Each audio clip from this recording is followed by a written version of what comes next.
কেউ যদি রমাদান মাসে এক খতম কোরআন শরীফ পড়ে, হাদিসে পাকে আছে কুল্লু আমাল ইবনে আদম ইউদাফুল হাসানা আশরা আমসালিহা ইলা 700।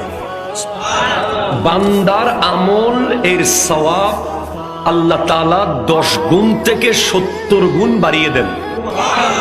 কয় গুণ? 70 গুণ। ইল্লা সাওমা, আল্লাহু আকবার, জোরে বলেন। রমাদান ব্যতীত অন্য টাইমে বান্দার প্রতিটা নেক কাজের সওয়াব 10 গুণ থেকে 70 গুণ বাড়তে পারে। যদি 10 গুণ বাড়ে 33,07,090।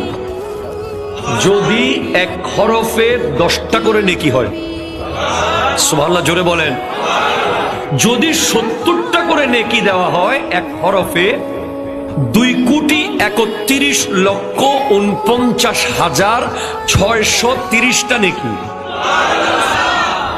যদি এক অক্ষরের জন্য 70টা করে সওয়াব দেওয়া হয়, তাহলে আপনার সওয়াবের পরিমাণ হবে এক খতম কোরআন শরীফ পড়ার কারণে 2,31,49,630টা নেকি।